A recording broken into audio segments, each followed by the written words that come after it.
And welcome everyone back to the Talking with Tarashuk podcast. I am so excited to be talking to an actual person again, not just myself in an actual studio, because the How to Start a Podcast series is done, son. I hope you enjoyed learning how to start a podcast. And today I am talking to an entrepreneur with a crazy life story who messaged me on LinkedIn saying he's interested in starting a podcast, a man by the name of Austin Rains. Austin, welcome to the podcast, man. It's great to meet you.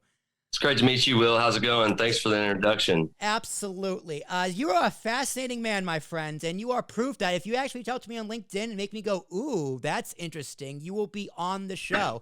So congratulations on proving me to be a man of my word. Thank you. Thank you. Thank you. I appreciate it. And it's a pleasure to be on the show, really. I just kind of pulling a feather out of my ass, really, when I hollered at you. But I do definitely want to start a podcast. That's kind of the avenue I'm on here. Yeah, so we're going to get into that, your life story, who you are and what you want to talk about. You can do Q&A if you want to ask me anything about podcasting. My 8-year anniversary is in a few weeks, so I am a wealth of knowledge. I wrote down some bullet point notes on you, but other than that, we're just going to let it ride. So let's start off saying, who are you? You got a great accent. I'm very jealous. I know you're from the South, so just introduce yourself to the people and, who is Austin Rains? So my name's Austin Rains. I'm from the Midwest. I like to hunt and fish. I'm an avid outdoorsman.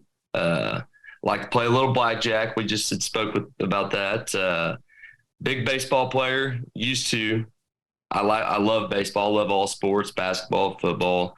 But my bugaboo is business, and being outside, just being in the outdoors, whether it's in the industry or whether it's just in the field. All right. So entrepreneur, what do you hunt? So I'm avid bow hunter. I like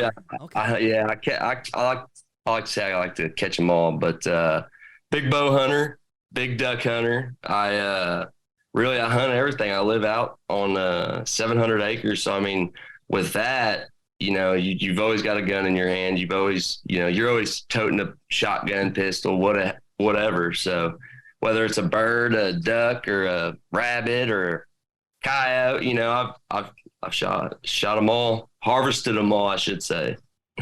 Now, do you eat? Do you eat? Now I see you guys. It looks like a stuffed deer above you. Yeah. There. But so you there it is. You save all the meat you eat and preserve the animal and make sure it doesn't go to waste. Yeah. So for sure, we definitely don't let anything go to waste. Living out in the country, I'm about 30 minutes from town, 30 minutes from my office at that. And so, sometimes you run out of food by accident, sometimes you've already made 2 trips into town and you don't want to go back into town and you don't have nothing to eat. Luckily, being an outdoorsman, that kind of puts you in the position where, hey, we've got the freezer downstairs. You killed a deer, last year or a month ago, what have you. And it's, it's lean, clean, meat, protein, it's not, like this stuff you buy from the store that's jam packed with, all the stuff that they give them. So one thing always confused me about hunting is the seasons, right? So it's deer season when you can hunt deer. How do they determine what is and isn't in season? Is that a state by state thing, or do you know how any of that works? Yeah. So don't quote me, but most of the states. So we'll start with deer, for example. They kind of. I don't know if there's really a rhyme or reason to it, but it starts in the fall with a lot of states around September. The colder states, it starts earlier in September, and then it kind of tears down throughout the South as things gets cold. But there's really no rhyme or reason to the deer seasons as into the season dates. But with duck season, you kind of look at the migration. The migration starts, all the way in Canada. That's where the birds, they do their nesting and all that. Then they come down the Mississippi flyway or whichever flyway they take. And for me, it's the Mississippi flyway. Anybody along the Mississippi River, it's going to be that flyway. So, so they base it from there.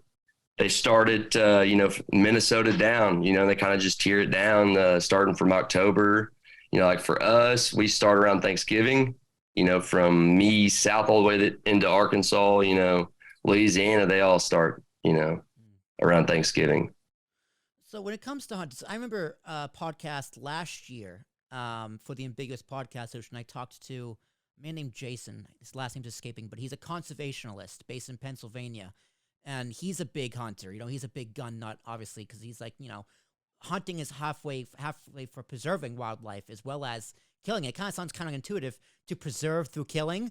But, you have these different states where invasive species where you have to kill. Like, I think boar is a huge problem in Texas, or cougars are a big problem in California. So where do you think the like negative connotation with hunters actually comes from, when really it's done for a purpose, for multiple purposes? Done for a purpose. Hunters are very misunderstood people. Like, I respect the hell out of hunters. I could never do it. Well, I appreciate that. It takes a lot, and it is very challenging. It's kind of this like you're challenging yourself as a person, really, because from all the different weather, from snow, rain, are you going to be able to stay out there all day, or are you going to have to tuck your tail in and go back to the house because you're too cold, too wet, whatever? But the conservation side of hunting for me is the largest aspect. I mean, that's you got a full year, and hunting season's only 60 days. So other than that, outside of that 60 days, like 290 or whatever, I can't do quick math, like 365 days in a year, 60 days. So the other 305 days of the year. Yeah, 305. Come on, man. You run your own business. You can't do basic math. No, I can. But so anyways, it's all conservation focused. I mean, did you hear me correct myself? Like, I think the bad rap people get is you're a killer, like you're a killer, and you're here to kill this animal. That's all they put the blinders on. That's all they see, and that's what people, I guess today's day and age kind of portrays it that way. Yeah. But it's definitely not that. It's definitely more conservation than anything, really. It's I really get off on the conservation side. I love planting food plots for deer.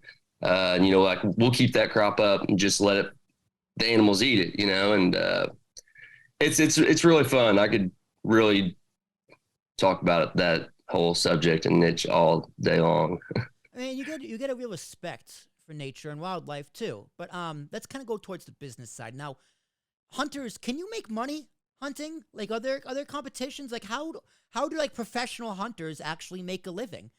So sponsors, just like that makes sense. Yeah. So it's just like broadcasting. It's you're doing it with the industry, the outdoor industry, working for other companies and market their equipment, stuff to that nature. And I've had my fair share of sponsorships through the years, but some people anymore with the hunting industry, and this is just for people that love hunting.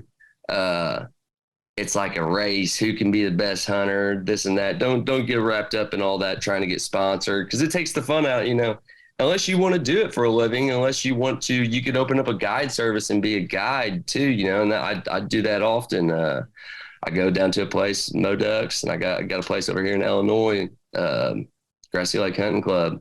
So, there's money in it if you own property. And that's the thing these days is property's hard to find. Well, if you own property, you can guide, but if you don't own property, you're going to have to be a public land hunter. And that's a huge misconception. And a lot of people kind of tend to forget about the vast amounts of public property that America has to offer. And I really get off. It's self-filming my hunts on public ground, like this buck right here. I boated in. Let's see if we can get a better view of it. Let's see it. Oh, that's beautiful. That's a beautiful animal. Appreciate it. Yeah. So like that animal, I had watched it for, months, and, you don't want to kill it. That's the hardest part is, I slung an arrow into it about 10 yards, and, it didn't, it's not feeling, I'm sure it felt it, but, he did the old 1-2 kick, took off, ran straight towards my boat. But if you knew how much effort that I had in just that one buck, I was boating into a swamp about 2 miles, packing in my camera equipment, and I got a little tripod that mounts to a tree. And then, I got all my hunting gear, and it's just me. So that's the trick. And then you're on public ground on top of that. So it's like the ultimate trophy is killing a buck at that caliber on public ground, especially self-filming and boating in. It's a lot of work. Do you think you'd talk about hunting on your podcast? Yeah. So I'd like to talk hunting. Yeah. So do you have like a specific genre in mind? You kind of want to be like mine, where it's just like, listen, I talk to anybody and everybody from all walks of life. Like, what are you thinking? Yeah, I'm kind of thinking that. So so hunting, but I'm a great all around just open people person. Right. Like OnlyFans, Tinder, whatever it is. I want to interview you, or I want on my show. Whatever, let's talk. Let me on your show, stuff to that nature. But I've been selling cards right now. I bought 2 80,000 count collections of lifetime collections of these folks' cards, and boy, I've had 3 Michael Jordans. I've got a lot. I've got about every all-star standout rookie card. So if you're looking for one, well, I know cards are interesting because I know they are.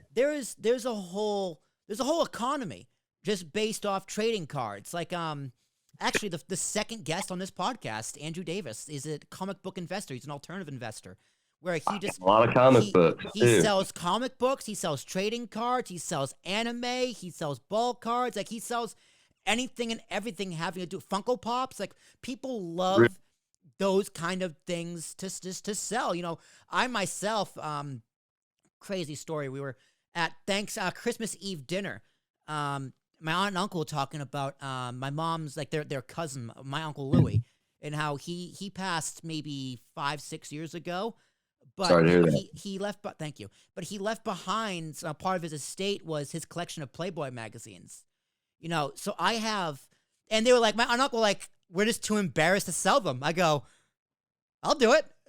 I'll give it a shot. Yeah. I'll do it. I'll try and sell Playboys. So when I say they have Playboy magazines, there are 200 Playboy magazines in my trunk and about 50 in my apartment, just trying to sell them, trying to get rid of them. And God bless her. Like my cousin asked, like, how's your girlfriend going to feel about that? I'm like, well, let's find out. I text her. I go, hey, babe, how'd you feel about like us selling Playboy magazines to like try and make a few bucks? And she's like, let's do it. I was like, there you go. We got him. Reeled her in. I was like, how about we make the money? Yeah. Hey, that's plot twist. Yeah. So it is difficult. Facebook Marketplace won't let me sell them because it's pornography. But you got eBay and you got Craigslist and certain other things. It depends if they're rare or not. I got stuff dating back to the 60s. Most of them probably 90s, early 2000s. And most of them are probably worthless. But if they're in good condition, people will buy them. Yeah.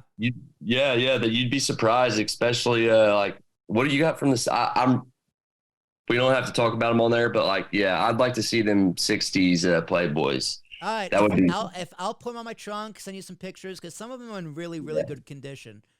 They're not mint. I think mint condition technically means it's in a case or it hasn't been opened. So none of them are mint condition, but they look brand new. Right. That's kind of like with the cards. Like they're brand new. Nobody's ever seen cards, but it's like so what? I don't know. I don't go that deep into it. You know what I'm saying? I just started selling these and like they just took off. I do still have a bunch of shit. I ain't even got through them all for real. What made you interested in cards, like collecting and selling cards? Like, how'd you get into something like that? Is it the deal? Entrepreneurial spirit, chasing the next dollar? Yep.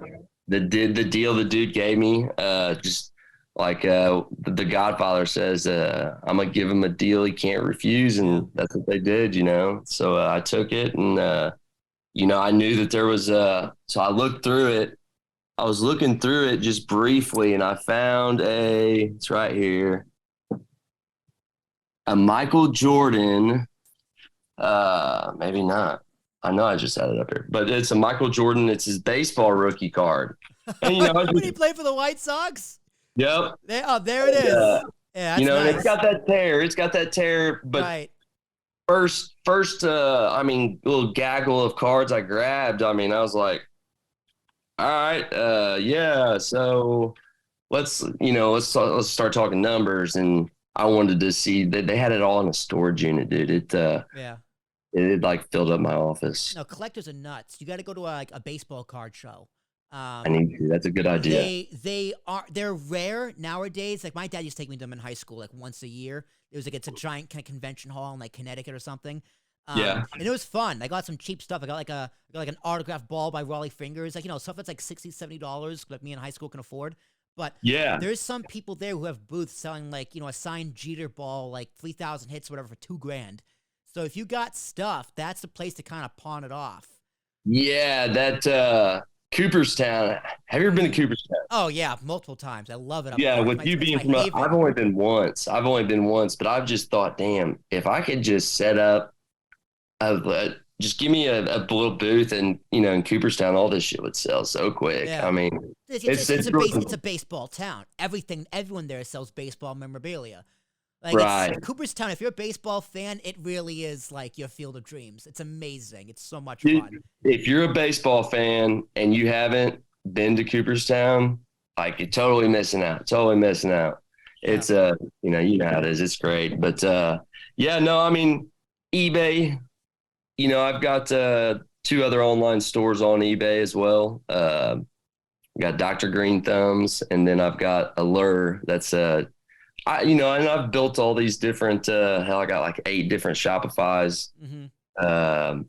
But some are sitting on the boundary and on the sidelines. I'm not running them. Some of them I'm running right now. But yeah, I use like 22 different platforms to sell, whether it's drop shipping or comic books or sports cards. Right now it just happens to be sports cards, but yeah, it's going well. That's what you gotta do these days. How old are you?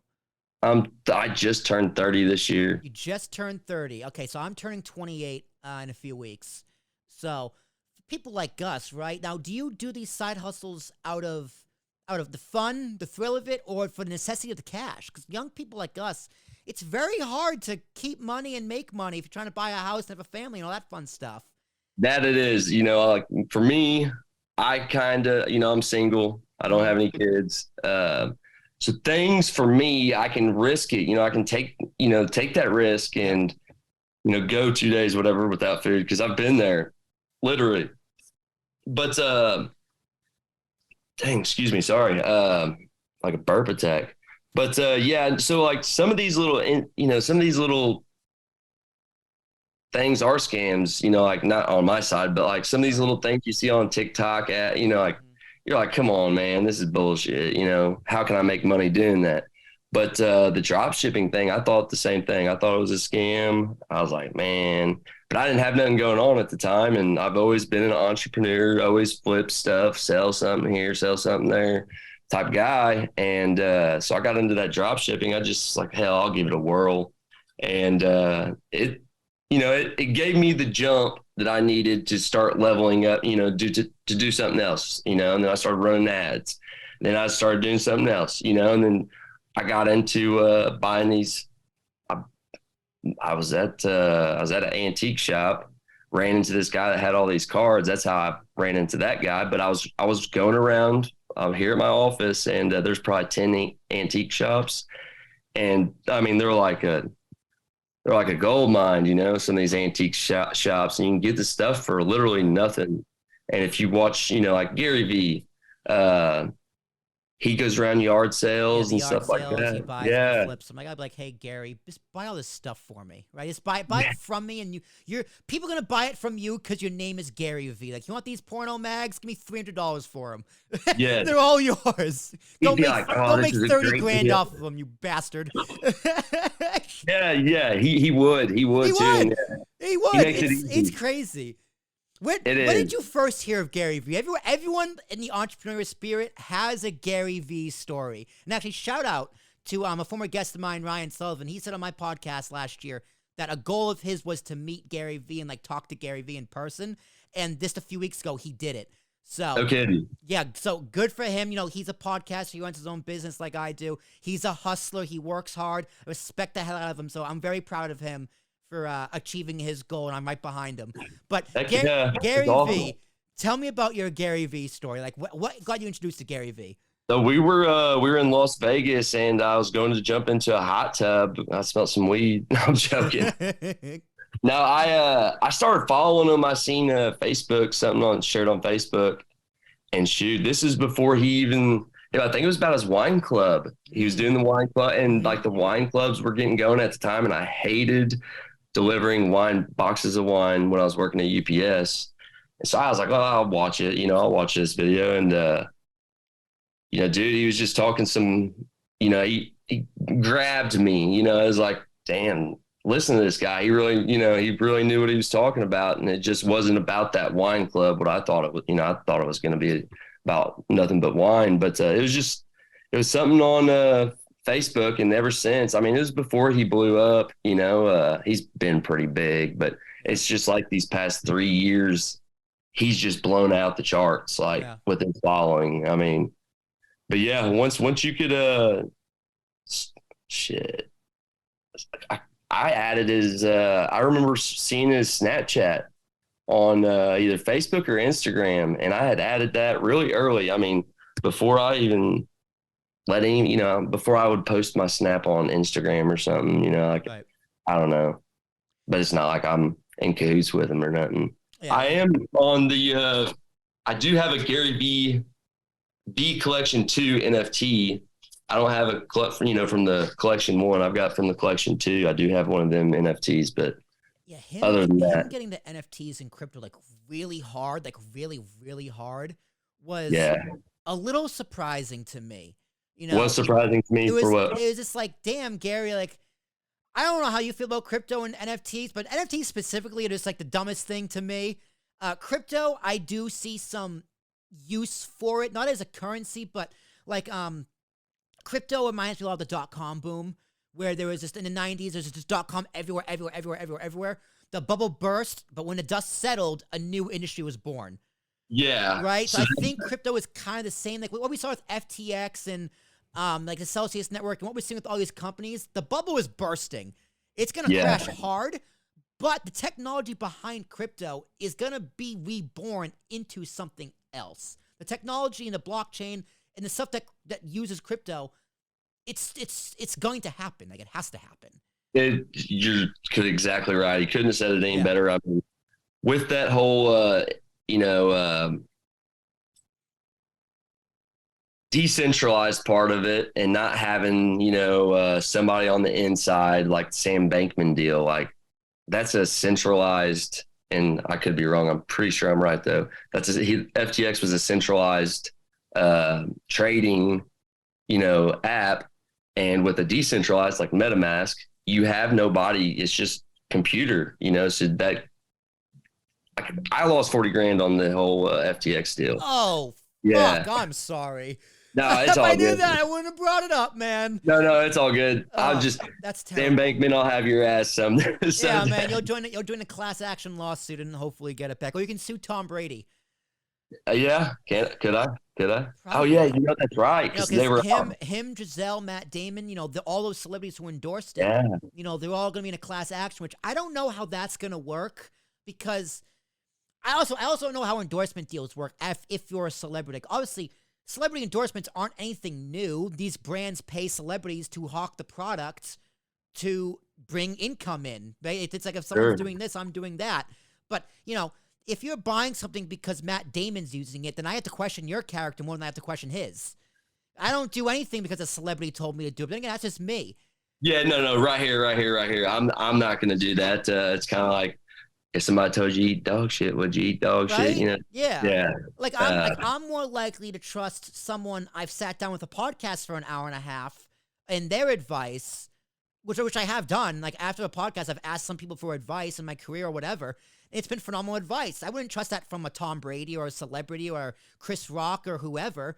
It's just, they're just getting paid. Yeah, but also I didn't know the responsibility that lies on a celebrity to make sure the product they're associated with isn't a fraud because, like, how are they supposed to know? My defense would be, how was I supposed to know? I play football. Yeah, I didn't, I didn't even think about that, but yeah, how am I supposed to know? I'm sure that definitely took place. Yeah, like I'm assuming that Tom Brady, I don't want to pick on Tom Brady because I'm a big fan, but Right. like these celebrities have to have a legal team to like let them know if it's a good or a bad investment or a financial advisor. They're rich, they got all the resources in the world. Like it's almost like how they not know, but can you really blame them for not knowing either? Like, hey, he fooled everybody. He fooled the financial press. He fooled the politicians. Granted, he was throwing them billions of dollars, but money can make anyone turn blind. But I think that does play a huge role in it. Like, look, how much did he donate to the? He was the second. You can fact check me on this as well, but he was the second highest donator to Joe Biden's campaign. He was. Publicly. And then behind closed doors, he was also giving money to Republicans because, hey, it's a duopoly. You can't be successful in this country unless you pay off both parties. Yep. So, that's ain't that crazy? No, it's not. It's America. It's capitalism. It's money. It's the most believable thing you can tell somebody. Yeah, we live in an oligarchy. This whole freedom and democracy thing is just a mirage. Yeah, no, it's definitely believable. It's still, I still got to pinch myself sometimes because, so I had mine. It wasn't with FTX. It was in, what is their name? It starts with a B. Binance? No, it's different. BlockFi. BlockFi, okay. BlockFi, and they had, I guess at the time, FTX had, I don't know how it went, but BlockFi got money from them, for their company, or vice versa. Mm-hmm. They held their funds within, FTX, whatever, and that's how all the users of BlockFi, I'm pretty sure, filed bankruptcy, and then just basically said, "Hey, sorry," the FTX. Yeah, I was like, "Whoa, what?" Yeah, like it's weird that people still have faith in it because Bankman-Fried was the guy. He was the pony boy. He was the golden boy. He was the lead that everyone was following. So if he's a fraud, how are the rest not frauds? I don't know. I'm not an expert. I'm not an investigator. But it's just law of common sense tells me that if the leader is a fraud, everyone following them is also a fraud because they're probably following his lead. Yeah, start stepping back. Yeah. And, it's not. I've been dealing with crypto since 2009, 2008, before Bitcoin was even a penny. I've even got, I've still got some Bitcoin left from then, and not much, but so, I was buying stuff off Silk Road, the Silk Road days back in, so if you can let your mind imagine that about that, but, imagine buying $4,000, $6,000, $5,000 worth of Bitcoin before it was even $1, right. And it's like, woulda, coulda, shoulda, I wish this, I wish that, whatever. But I wish I would. Did you buy Doge? Yeah, I did buy a bunch of Doge, and boy, I about pulled my hair out on that whole ordeal. Did you sell too late? Yeah. Bro. No, I still made money. Okay, so you know what? That's fine as long as you're in the green. The time to sell, I feel like would have been like right before everything started going, like the whole hype of the SNL, deal. Elon, yep. It got up there, and that's when everybody should have backed. Me personally, I should have backed out. It peaked. I was catching it on the downfall, but I've gotten lucky, with other cryptocurrencies. But the thing about crypto, you can't just buy it and expect, like I'm gonna be rich or whatever, and it's not even about the long term, that's cool, whatever. But mining crypto, if you're wanting to do anything with crypto, that's the only thing that's worth it, in my opinion. And that's something that I'm slowly starting to dabble in. Mining for sure. Yeah. Because if you're gonna have crypto, you gotta mine it. It's like the gold. It's the same idea with gold mining stocks. You can have the gold, you can have the mining, and one's more valuable than the other depending on the market.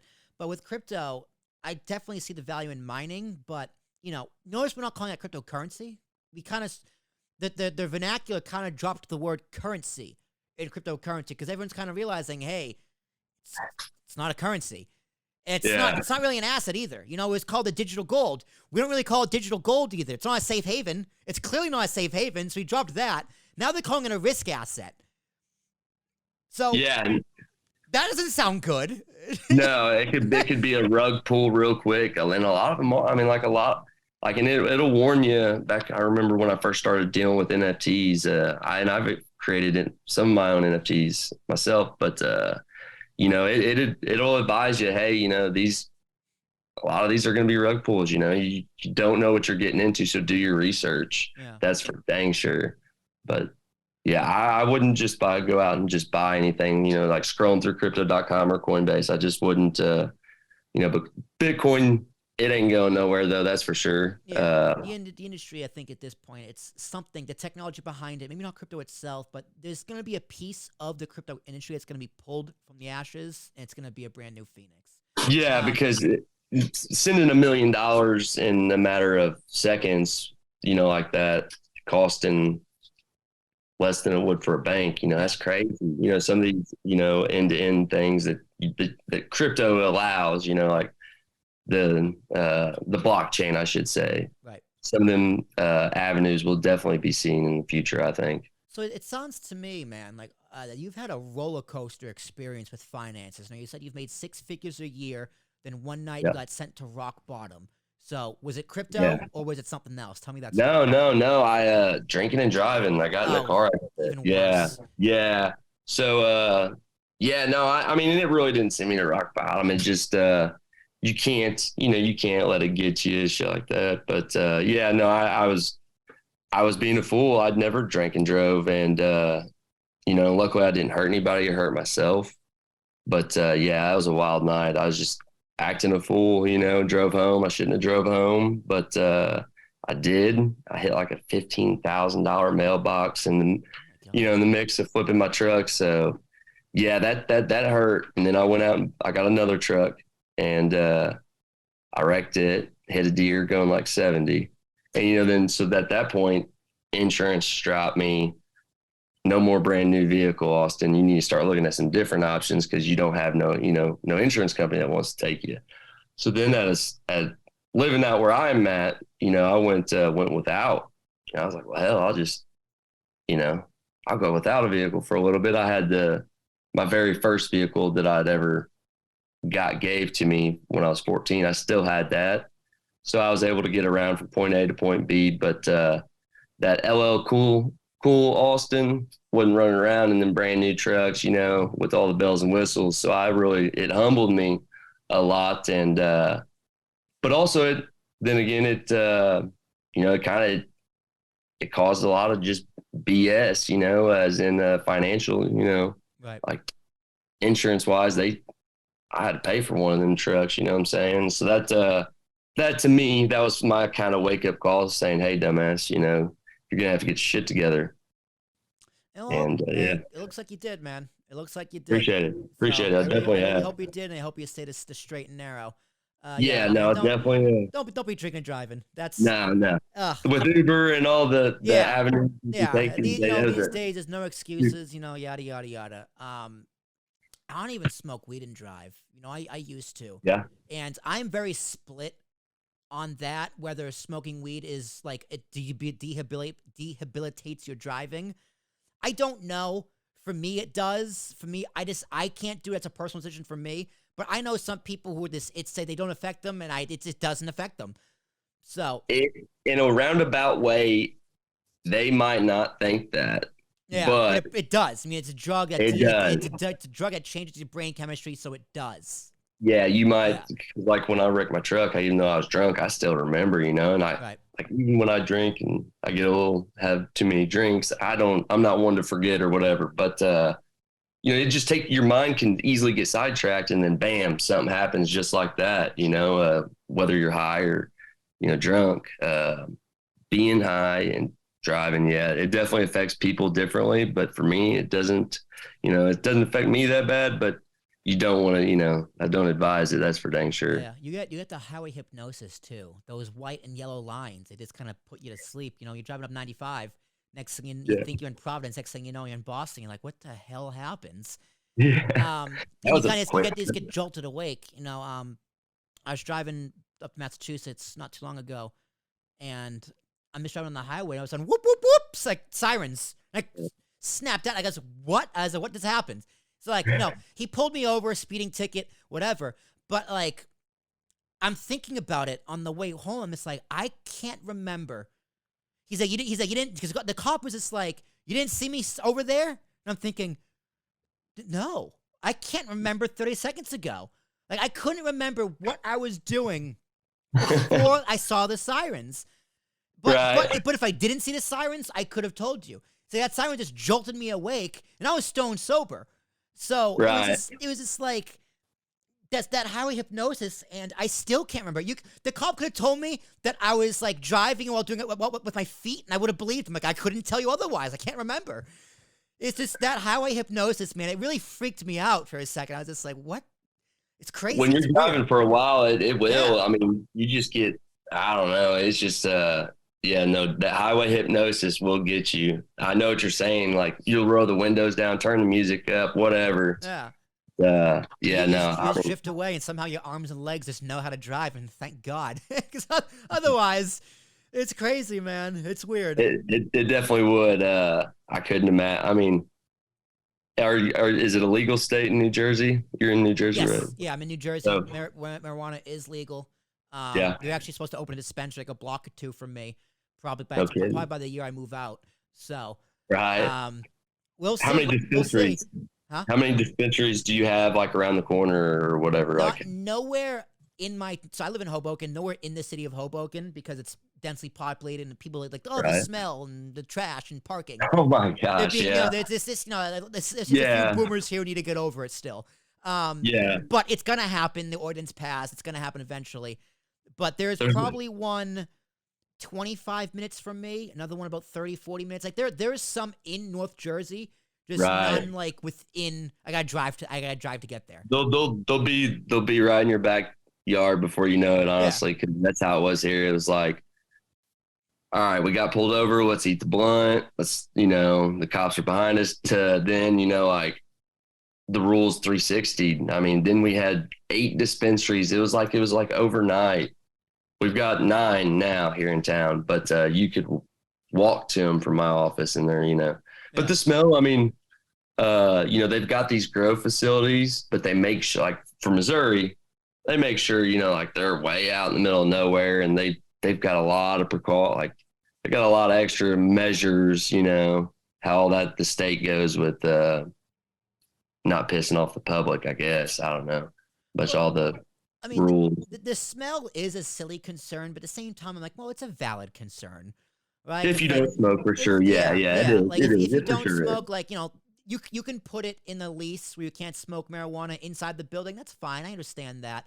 Like, and especially like if with kids around, like I wouldn't want my kids smelling weed all the time. So I get it, but I think the marijuana industry needs to take it into account. It's not a reason to make it illegal, but it is an issue that does need to be addressed. For sure. And I think that's, California and like out west, they're kind of like the lab rats to it. Yeah. Because, and this is for me, like when I have kids, when and if, I don't want, like ashtrays filled up with, roaches from the end of a blunt, like where a kid could pick that up. Because like anytime I smoked a cigarette back in the day when I was like a kid, it was out, as a cigarette out of an ashtray, you know what I'm saying? Like that's you steal them from your mom, just being curious. But I never throw my, my roaches out when I get done smoking a blunt or whatever. That's the way I feel about it. That's like the safety side, not to let some kid pick it up or something like, oh, what's this? But it's there's definitely still some room to grow and learn within the industry, but the smell and whatnot, like I've grown quite a bit of bud, and they've got it down pat now. Like you can get on www.drgreenthumbs.com, which they've got little air filters. They're carbon. Oh, okay. Like they're carbon air filters. You can Google them. and they take away all the smell. I mean, So literally. would you just like plug that into the wall in your apartment or your home or whatever? So yeah, so it looks like a little so you got a tent, a grow tent, and that's Yep. the best thing is just grow your own. This is for like the growing stations, like the Yeah, yeah, yeah, greenhouses. yeah. And you Okay. could put it in your house, you know, it's like an exhaust vent, you Right. know, like but for this instance, like I keep a little tent in my office and you know, grow like one or two plants and like Right. nobody knows until they watch this podcast, but you know what I'm saying? Like Right. it's and it's not a big deal. It's not. I can have 16 plants. That's a lot. Like That is a lot. And I mean, you're in Missouri? yeah. So touche on Missouri, man. I didn't see that one coming from the great state of Missouri. So, Yeah. talk me through like the weed business, like what it's like for you to get a license to grow weed, how you start, excuse me, start the business, and like how you grow the plants, get the resources. Just walk me through everything about starting a weed business in Yeah, Missouri. yeah. So we'll go through we'll start with the growing side of it. That's I've always been an agriculture or a green thumb. I've always, you know, been around farmers and my parents, they always had a garden. So I've always known how to grow something. And so like with growing, it's a weed. Right. When you break it down, you know, it's just like any weed. It's doesn't take much, but to grow some of this fire that they got today, I mean, you really got to nurture that plant. So with me, it's a two a day thing. I mean, morning and you know evening, and like they're just like these plants are just like people. They need sleep. They need you know sunlight. You got to feed them. You got to do this. You got to do that. But growing, it's a lot more than what I thought. You know, it was going to be. I thought I was just going to stick a plant in the dirt and well, you know, and start growing and Right. voila. But no, it's I've really gotten to the science of it, and I've helped people with facility, you know, like facility size grows to you know large grows to micro grows, you know, like something just like in your closet, one plant. And for me, what works best is just keeping it legal, really, honestly, just not doing something crazy where you can't because keeping up with you know, your product is the main thing and just making sure you got the top notch quality. And that's one thing that I try to emphasize. And my sister, she works in Arizona, like one of the largest dispensaries or the best dispensary, whatever, in Phoenix. And, you know, so I get a lot of 411 from her. But yeah, I mean, it's there really ain't much to it. You got to put that damn seed in the ground. Once it starts sprouting, it is crucial that first month, you know, like when it's a little bitty popping out of the seed sprouting, you've got to really tend to it. You know, you wouldn't think so, but you know, because it could get too cold. You know, you want to keep your room around 70s, you know, 68 degrees. So yeah, there's a lot to keep it. You know, like what I like to do is if I'm doing something inside or in a tent, I'll keep you know 24-hour lights going. Just let that light roll. Hmm. And if you have access to do something solar, I would suggest doing that. You know, but other than that, doing it in a tent, you know, like when you got dirt, you're gonna have bugs, and that's like the craziest thing. Like you could be the cleanest person, and it could be winter. You know, for where I'm at during the summertime, bugs just are bad. Period, and that's with a lot of places. But in the winter here, there's no bugs, right? Well, I mean, you go down to your grow room and you see all your freaking plants just wiltering down and you might have spider mites and you're like, well, what the hell are spider mites? You know, you know what I mean? Like, Yeah. but I don't know. It's really neat. I tell you what, if anybody grows, like you should definitely, or if anybody smokes, I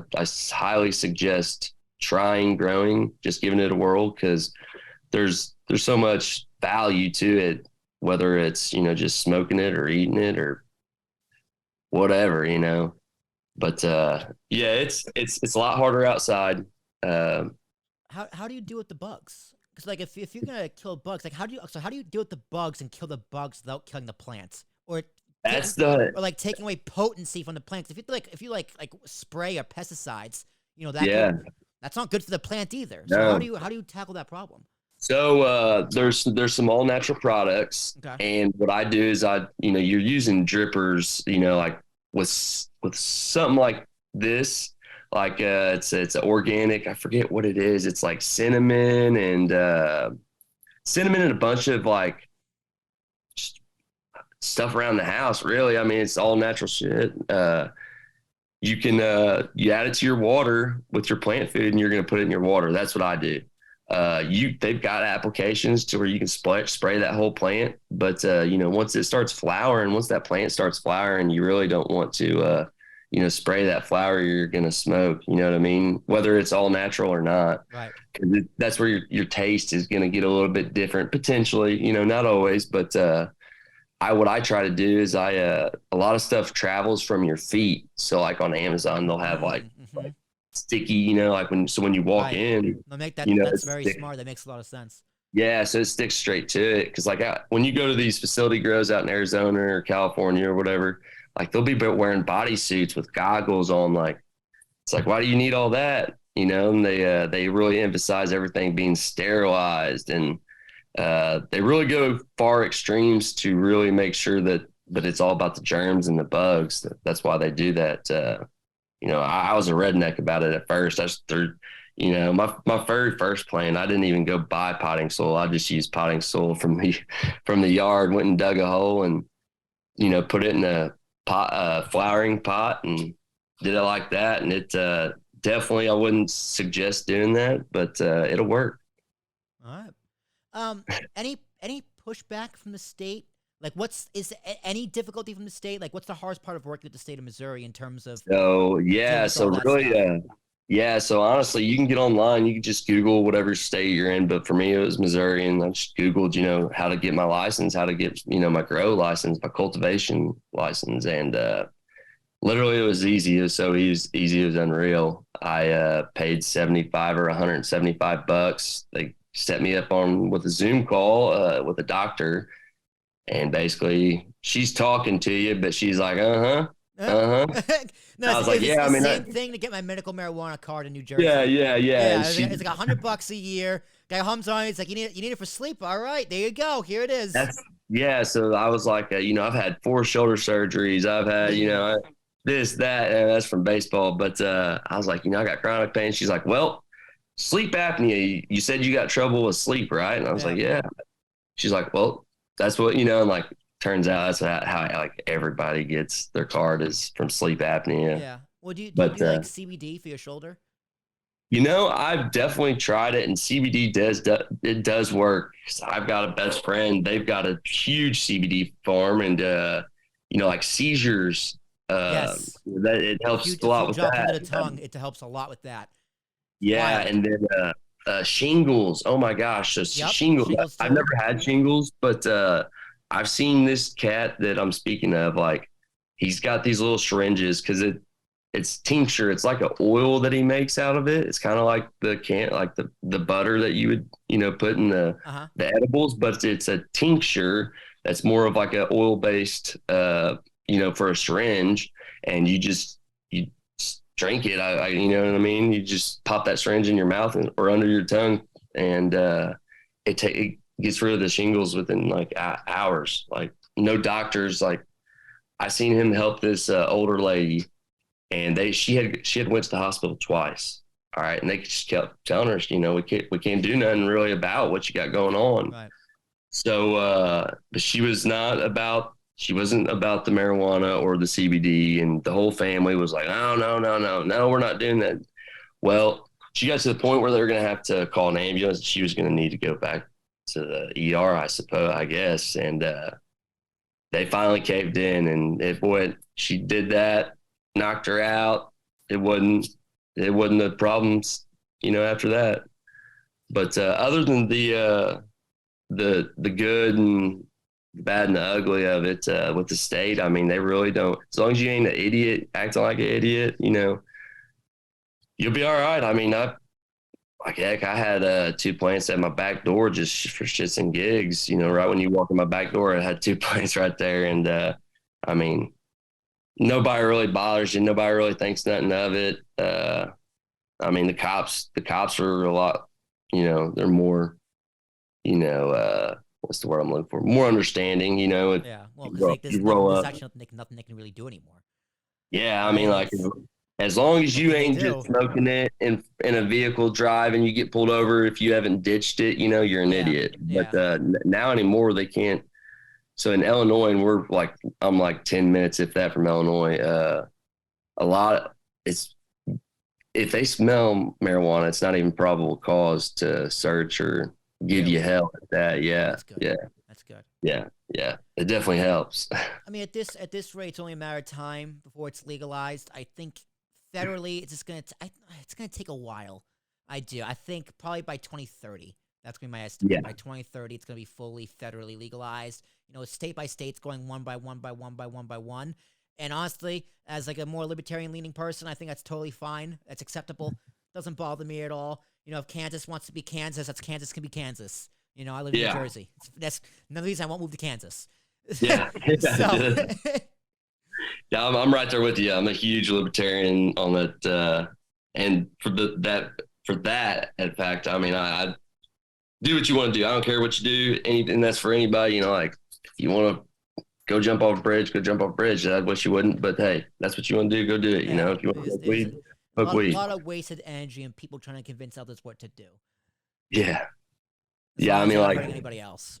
yeah, I mean, I wouldn't like even around here, like, I went outside and I smoked a blunt. You got to pick and choose where you do that, and I do feel that, like the way the law states is you got to be on private property to Yep. smoke, Uh-huh. As it should be. and that's it should be that way. Not everybody wants to smell marijuana.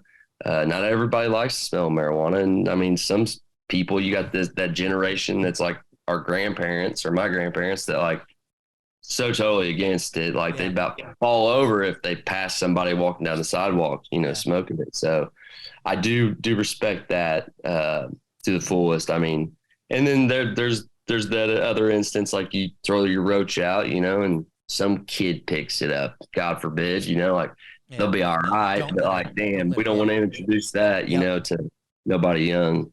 So It's some of the best advice my dad ever gave me. Will, if you're gonna be stupid, be smart about it. yeah, Yeah, and that's pretty much it. That's pretty much that it. has stuck with me. Yeah, that's like, yeah, no, my that's basically what my parents said. If you're gonna be stupid, be smart about it. You're gonna be a fucking moron. Just cover your tracks. Yeah. Yeah. Don't do nothing with anybody and don't tell anybody what you're doing, and it'll all be all right. Yeah. All right, man. Let's wrap this up with some baseball talks. I love talking baseball. I can talk baseball with Dude, anybody. yeah. Lefty or righty? Left shoulder or right shoulder? You blew out. It's not blown out. It's the robot arm, but yeah, it's my right arm. So what? You pitcher? I like back in the day, this wasn't from pitching though. I was a shortstop, middle Okay. infielder. Mainly a shortstop. But when I was a freshman in high school, when I won state, I was a second baseman. And when the pitcher was not pitching, the guy that when he would be on the mound, I'd be at short. And when he wasn't pitching, I'd be back at second. But I've always been a shortstop, very profound fielder. I've always been known about my glove and bat. I've always been a solid 3-hole hitter or a leadoff guy. Nice. Always been that Ty Cobb, Pete Rose base runner. Like, hey, I can go up there. I'll get on the plate and bat left-handed. Aggressive. Nice and Yeah, aggressive. Hell and I'll lay man. down. I'll put it down the third baseline. Hell yeah, And man. I'll slide in head first, playing small ball all day, and yeah. Yeah, So I'm really, really good at baseball. We got that stupid new rule there, getting rid of the shift. The fielders Yeah. can't shift anymore because batters can't bunt down the third baseline. Yeah. It's just, dude, I hate it. I did not know hate they're that new implementing rule. that. No, I Really? think it's this year the MLB's new rules with the lockout. It's like they're abolishing the shift so pull hitters can hit in the right field again. It's just like, well, learn to hit better. Yeah, I mean, you got to take the ball with wherever the ball's thrown at. Yeah. Yeah. Take it opposite field. I understand people like action in baseball. No one likes a pitching duel. Unless you're a No. baseball purist like you or me. I love a nice pitching duel. Oh, yeah. If I see someone is throwing 19 strikeouts, it's like, oh my God, it's dominance. It's the hardest thing to do. The hardest thing to do in baseball is pitch.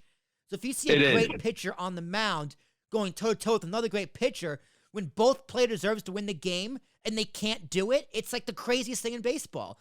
But no, the MLB's like, it's boring. The game takes too long. Let's just make it so people hit home runs more. Which, don't get me wrong, home runs are exciting. That Aaron Judge home run chase, big fan. I'm a huge Yankee fan. But if Aaron Judge can't hit on the third baseline, he shouldn't be paid $360 million to play fucking baseball. That's right. That's right. No, I couldn't agree with that anymore. I mean, you like, know what I mean? Let's leave baseball. Baseball, I mean, like, they're trying to make it a home run game. That's and the way these guys are, as big as they are, and they can hit the ball, and they can make it a home run game. But I don't know nothing about this new rule. I'll have to brush up my skills on that. Check that out. It's a few different things. I think the extra inning rule is changing back to what it used to be. No more runner on second base, which I didn't like at first. It kind of grew on me a little bit. I like the new playoff rules, but hey, man. So you're very sound with MLB. So yes.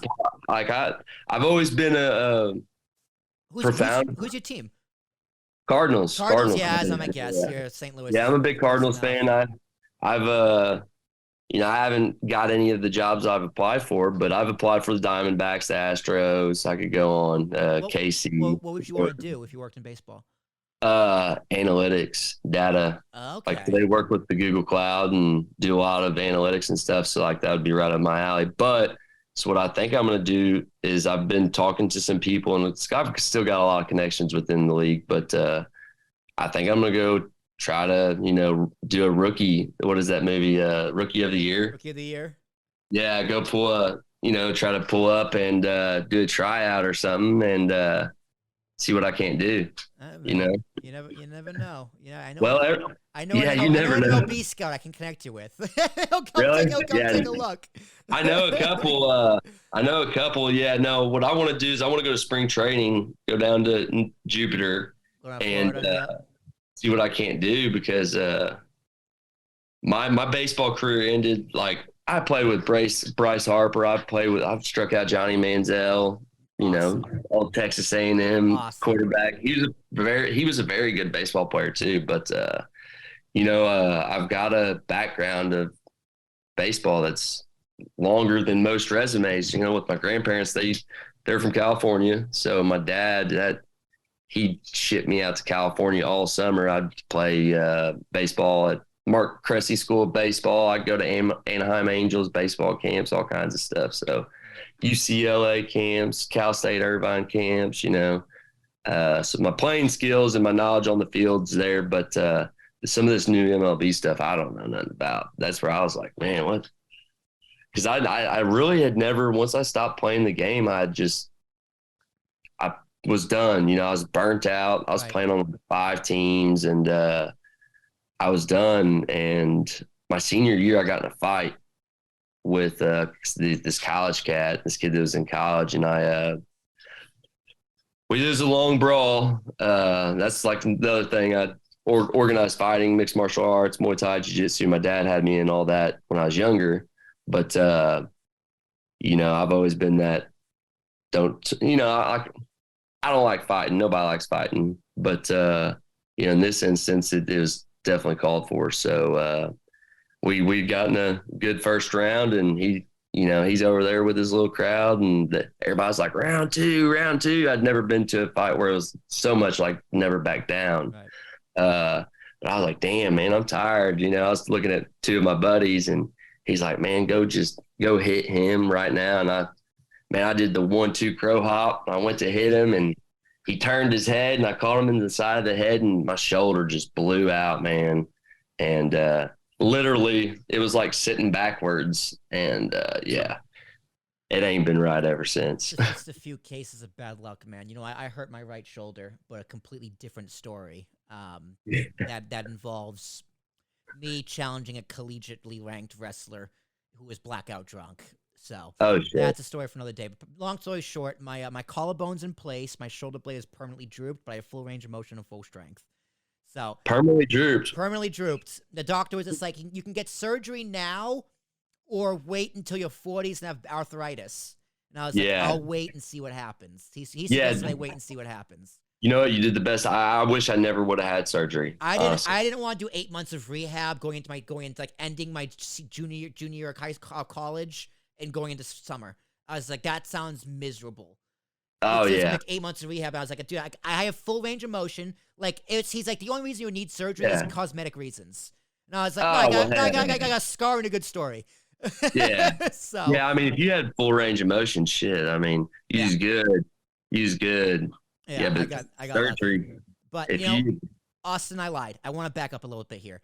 You said Google Analytics and Google Statistics and data analysis. The cloud, yeah. You guys were explaining stuff on that one. So what exactly do you do with Google Analysis? Well, I just work with the cloud, like on the cloud platform. I'm a Google dev. I'm a Google innovator. I've got my background in the Google Cloud, AWS, and all that. But don't let me fool you. I'm still all rookie and wet behind the ears with all this. Like Google certified me, gave me these licenses and stuff. But like I'm not like some computer tech. Like my IT skills are about average. You know what I mean? Like they ain't the best. I'm not one to give up. I'm gonna figure it out. I'm gonna get out there and I'm gonna find that fucking dog, like Billy Madison says. But you gotta get off your ass and find the fucking dog. Yeah. So like I've always just being out so far out in the middle of nowhere. That's where it kind of led me. I was wrongfully terminated from UPS, and that's a legal action that I'm dealing with right now. And so that was what I turned to at first. I kind of got on the Google, cloud was coming up, the cloud platform, networking, cybersecurity, all that jazz. Yep. It was kind of forming, and anything I know with business or whatever, if you can jump on that train before it, starts to go up, I mean, you really ain't going to miss out on like, whether it's money or whatever. I mean, it can always be a bust. Everything. Even if you're in the very early stages of this part of your career, could you see anything like that being of use to podcasting? Yeah. Could I see it early in my career, like when I was working with the cloud? Yeah, like what about the cloud. You said expert. You're still kind of behind the ears, but even with that little experience, could you? Oh yeah, there's a lot. There's a lot. So how so? Cybersecurity. Help me help you.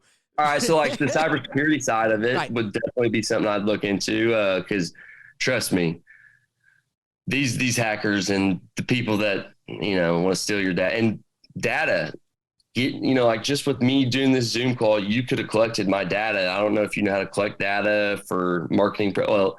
That's something I would look into. I don't know how to collect it without you giving it to me. Right. Without somebody accepting the cookies or whatever. Right. Yeah, that's the bait,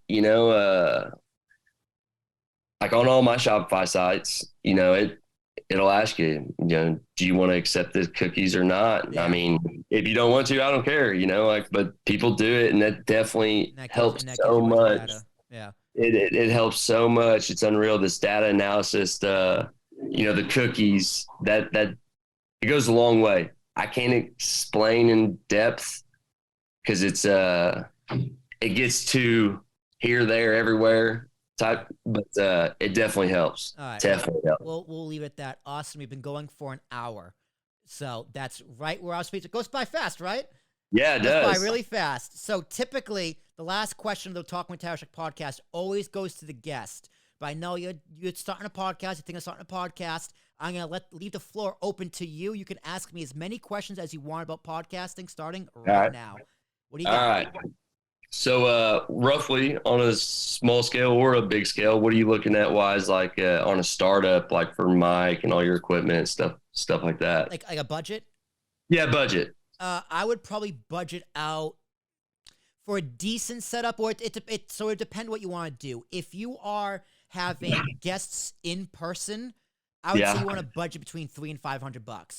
$300 and $500. You're gonna want 2 mics, an interface, and then a recording software, which can range from anything from free to a few $100. Yeah. Right? So if you're gonna be remote, it's just gonna be you. you would just need a good USB microphone and recording software. So, like for your podcast, you're going to have guests, right? Are they going to be in person? Are they going to be over Zoom like we are now? Both. Yeah. So in that case, you're gonna need 2 microphones and an interface. And what an interface is, it's like this mic is connected to what's called an XLR cord. It's on USB, and that plugs into a thing over here, which I'll show you afterwards. It's just a little box. It plugs into your computer. You plug 2 microphones in, and you can record on what's called a multi-track if you have the right program. So budgeting it out, I'd say between $300 and $500. We sell all the equipment. Ambiguous. We have a store. I can hook you up. I can hook up with some of that as soon as the interfaces actually come in, because we are. I'll wait on it. Sold out of interfaces, but we do sell everything. Since we are a startup, we sell everything below market price. So you're not going to find a cheaper price for an interface from Focusrite than us. So. Damn. Well, why aren't you? Do you sell? Do you have anything on eBay or not on eBay? Everything's on our shop. Everything's on our Shopify. No, well, see, we're partnered with Rode, like Rode microphones. Yeah. Which is one of the biggest names. But one of the things is that we can't sell on Amazon. Oh shit! So all right, it's on our Shopify. And Amazon, I like Amazon. Obviously, you would want to sell on Amazon, but Amazon's very predatory. It is. It's I've heard nightmares of people selling on Amazon. Like if you have a product, Amazon will just knock it off, make a cheap version, make it Amazon Basics, and put it first in the search algorithm. They'll really hose you.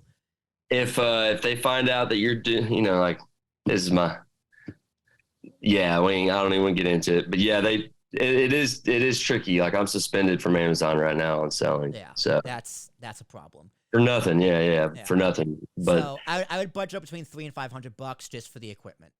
Yeah, so that's very fair. I mean, for what it is, start out, right? Because like this microphone itself is very expensive. Right. This extendable arm, like my whole podcast setup is probably a few $1,000s.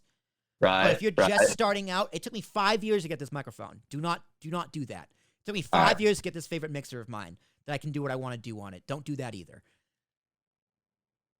Well, that's interesting. What would you suggest, like mic-wise? Just get on Amazon, get just whatever's cheap or whatever fits in one budget, or I'd say you don't want to go too cheap. Right, because that's definitely your main deal. We do sell quality microphones, whether it's XLR or analog, which is USB. Yeah. I wouldn't sell anything I wouldn't use or I haven't used in the past. So I would definitely say if you're gonna spend the most money on equipment, do it on a microphone. If it's a desk stand or a webcam or like one of these arms, the extendable arms that that hooks onto the TV or whatever, not the TV, the table, you can probably go cheap on that. But if you're gonna spend the most money, do it on a microphone.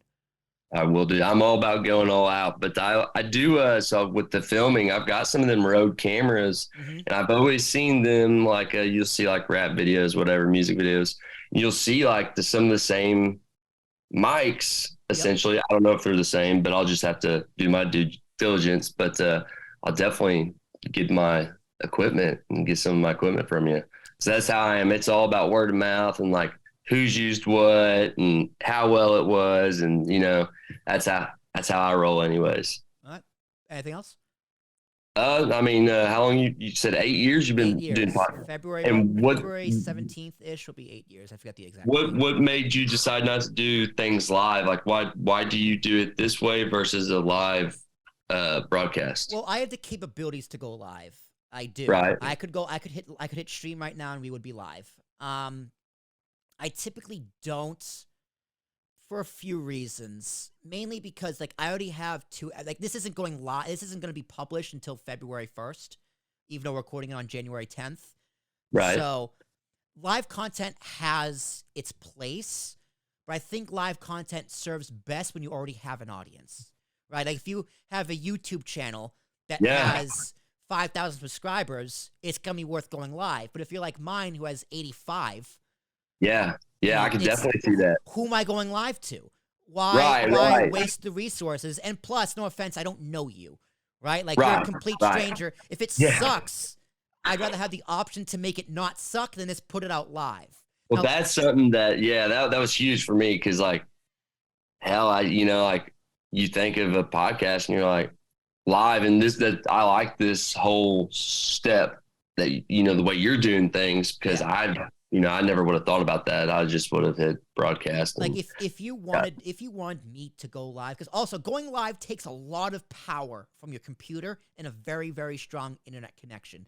So you got to make sure your machine can handle going live in the first place. Yeah, see, that's where I'm gonna lack. We got fiber optic cable, or internet, So if you got that gig speed, you can use a program, a website called Restream, which you can use a program like OBS, which is pretty much a cheaper version, a free version of the program I'm using. You can take that stream, go take it to Restream, and based on your internet, Restream will rebroadcast out to Twitter, YouTube, LinkedIn, wherever. Right. Or right. if you don't want to do any of that, like if you don't want to do this live switching and like all this fun stuff that I do, I could hop in your Zoom call and I could live switch and live produce it for you. That is something I do. Not gonna lie though, it's very expensive because it takes up all my time. All right. Yeah. Like that's a premium thing that I do offer, but only to people who are like businesses. I would offer that more to a business as opposed to you who are an individual. But if you want me to do it, I could do it. Yeah, no, we'll definitely we'll talk on all that. Yeah, no. Have you ever seen Mike Iaconelli's podcast? No. Oh, check it out. He's a professional fisherman. He's from Jersey. Oh, okay. Huge fan of his, and him and Brian the Carpenter. Definitely, I don't know how much of a fisherman you are, but you don't have to. I fished as a kid off the jockey on in Cape Cod with my dad and my brother, so I know how to fish. Yeah. Yeah, I mean, like, and they talk about a lot of like craft beer and it's a man's fishing outdoor podcast, of course. Yeah, just being a man. Sounds awesome.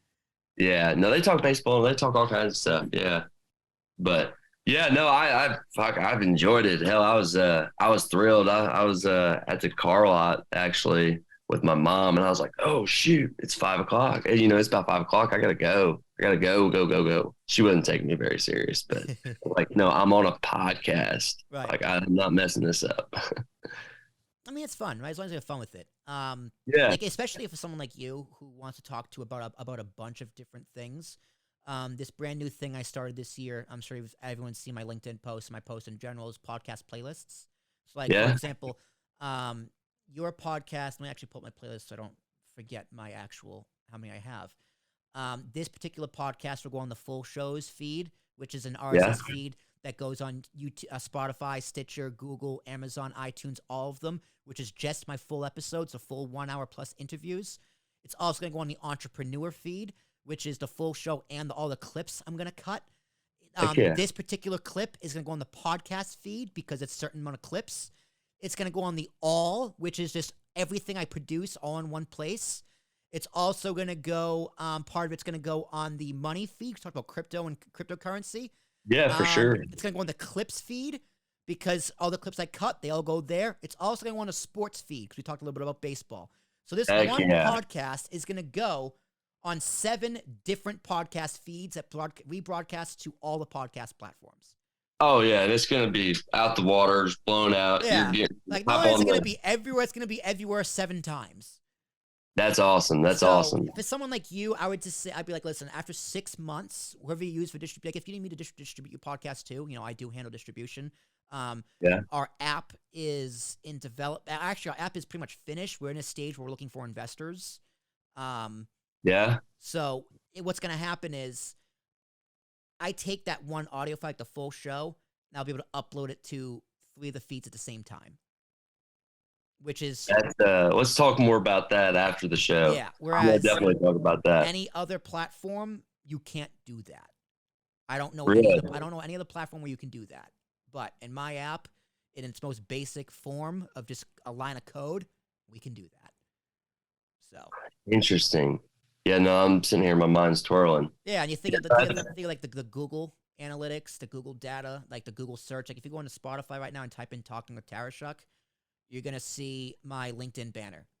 I put my LinkedIn banner as my search results for Spotify for a reason. Yeah. Because that's what comes up. Yeah, and it comes up. It's the top 10 results are mine, which that's good. That's good for SEO, right? That's good for marketing. That's awesome. I mean, your podcast will take off. You're a great person to talk to. I hope so, dude. I've been doing this shit for so long. Well, I can tell you that you said you know what you're talking about. I mean, there's no doubt in my mind that you won't be very successful with this podcast, and I hope I am. I hope I'm where you're at Well, with this you're whole very podcast. easy to talk to. I will say, I was Appreciate it. a little concerned about myself because I got so busy. I didn't necessarily do as much research as I wanted to on you. Yeah, But I was like, yeah, nah, I trust myself. I'll be fine. And I was right. I trust myself, and this podcast was totally fine. You know, you're very down to earth, easy to talk to. You're knowledgeable about a lot of things. You know, we're not experts in anything. You know, like we talk about crypto, but we didn't give any financial advice because we're not financial advisors. that's right. But that's fine. You know, at the end of the day, a podcast can be two dudes talking shit, and that's what this was. That's right. That is right. Yeah, I don't want to say too much, but yeah, no, that's exactly right. We could this could be a to be continued Yeah. So podcast. my policy is once a quarter. So it is January. I'll see you in April.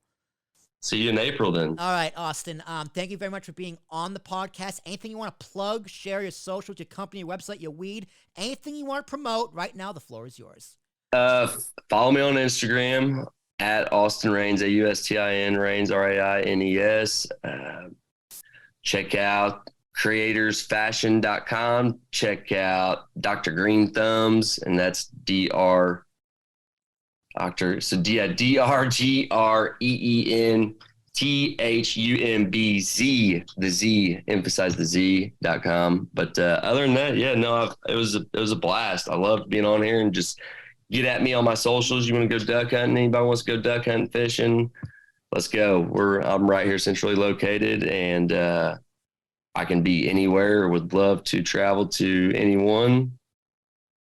And yeah, it's easy. It's easy for me to do that. I can get up and go without hesitation. So. Oh, that's right. You were the one who was willing to fly up to New Jersey and do it in person, right? Where is that? Was that you? Yeah. All right. What was so it again? you know what? What did you say? Next time, if you're in Jersey, we can do it in person. We can Yeah. we can go to the studio and we can do it in person.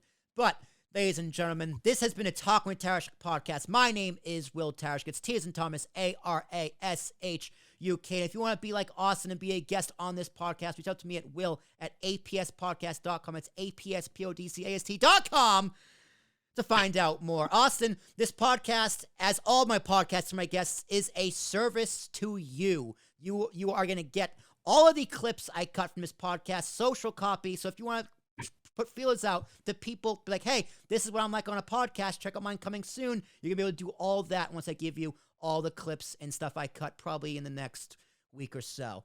But, ladies and gentlemen, thank you so much for listening. My name is Will Tarashuk. To be a guest, again, email me, will@apspodcast.com. I'll be back next week talking to another person. Reach out to me on TikTok. My first TikTok follower coming onto the podcast. So thank you for everyone who follows our TikTok at Talk with Tarashuk. Well, all these clips and the shorts from this podcast will be posted. We'll see you then with our next guest. But until then, y'all take care.